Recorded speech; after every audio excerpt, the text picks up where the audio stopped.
Pada suatu hari Rasulullah SAW ditemui oleh malaikat Jibril. Rasul pun bertanya, "Ada apa wahai Jibril?" Jibril menjawab, "Wahai Muhammad, sesungguhnya hari ini Allah Subhanahu wa Ta'ala sedang mengobarkan nyala api neraka, dan seluruh para malaikat amat ketakutan. Mereka tidak tahu harus bagaimana. Untung aku ingat," kata Jibril, "bahwa engkau Muhammad adalah sumber cinta dan sayang Allah Subhanahu wa Ta'ala kepada alam semesta. Dengan alasan itu aku kesini, bertabaruk mengambil berkah dengan cinta Allah kepada dirimu, ya Rasulullah, ya Muhammad." Rasulullah terdiam beberapa saat, kemudian bertanya lagi, "Wahai Jibril, ceritakan padaku bagaimana neraka itu sesungguhnya." Jibril menjawab, "Wahai Muhammad, neraka itu bagaikan lubang-lubang yang terdiri dari 7 tingkat. Jarak antara satu lubang dengan yang lain ialah perjalanan 70 tahun. Lubang paling bawah adalah lubang yang paling panas." Nabi SAW meneruskan pertanyaannya, "Lalu siapakah penghuni lubang-lubang neraka itu, wahai Jibril? Sampaikan kepadaku, Jibril." Jibril menjawab, "Lubang yang paling bawah diciptakan untuk orang-orang munafik. Lubang yang berikutnya untuk penyembah berhala. Lalu untuk penyembah bintang dan matahari." Jibril terus menerangkan penghuni tingkatan neraka hingga lubang yang kelima, tempat umat Yahudi, dan yang keenam dihuni oleh umat Nasrani. Setelah menjelaskan penghuni 6 tingkatan neraka, Jibril diam cukup lama. Rasulullah SAW penasaran dan bertanya kepada Jibril, "Wahai Jibril, siapakah penghuni neraka yang ke-7?" Jibril diam saja tidak menjawab. Rasulullah SAW mengulangi pertanyaannya, tapi Jibril tetap diam.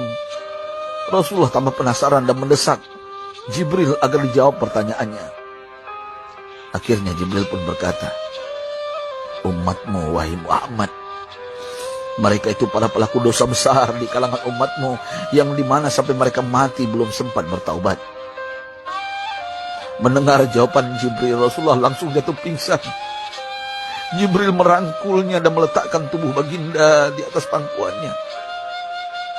Tak berapa lama Rasulullah SAW sadar dan langsung menangis bersimbah air mata dengan terisak-isak. Rasulullah mempertegas pertanyaannya, "Wahai Jibril, apakah benar ada di antara umatku yang masuk neraka?" Jibril menjawab, "Benar, wahai Muhammad, pelaku dosa besar di antara umatmu yang belum bertaubat." Setelah itu Rasulullah menghadap kiblat dan sujud kepada Allah dalam isak tangisnya. Sesekali dengan suara pelan beliau membisikkan kata-kata, "Ummati ya Rabb, ummati, ummati, ummati." Beliau SAW tidak mengangkat kepalanya dalam keadaan seperti itu selama 3 hari 3 malam. Kecuali setiap Bilal bin Rabah mengumandangkan azan, barulah beliau bangkit untuk menjadi imam. Dan setelah itu kembali sujud lagi. Pada hari ketiga Abu Bakar menyadari hal ini. Beliau mengetuk pintu Rasulullah dan mengucapkan salam 3 kali, namun tidak terdengar jawaban.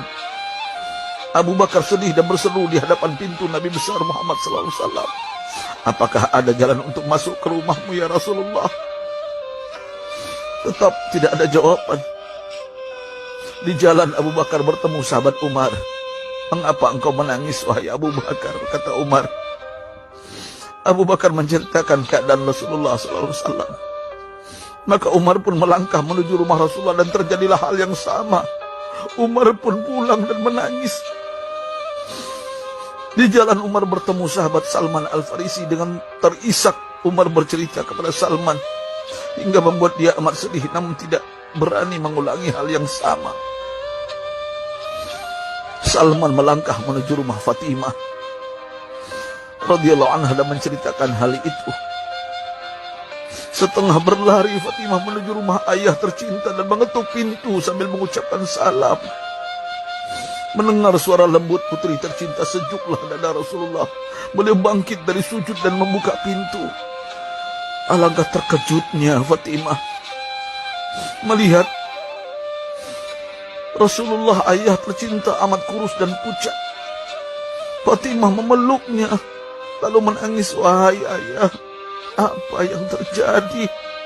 Mengapa engkau amat sedih seperti ini?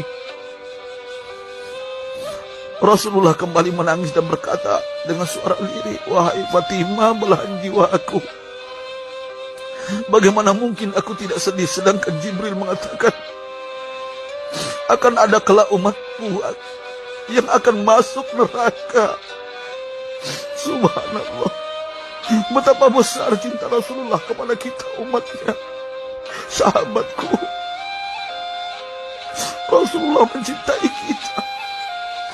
Antaman ma'aman ahbabta, engkau akan berkumpul dengan orang yang kau cintai. Mari kita mencintai baginda Nabi besar Muhammad SAW yang mencintai kita umat yang tidak rela kita masuk neraka. Mari kita mencintai beliau dengan berselawat. Sahabatku, sampaikan, Rasul mengajarkan kepada kita, mandalla ala khairin falau mislu ajri fa'ilin. Siapa yang menunjukkan kepada kebaikan, maka dia akan mendapatkan pahala seperti orang yang mengerjakannya. Mudah-mudahan ini menjadi pahala jariah bagi kita.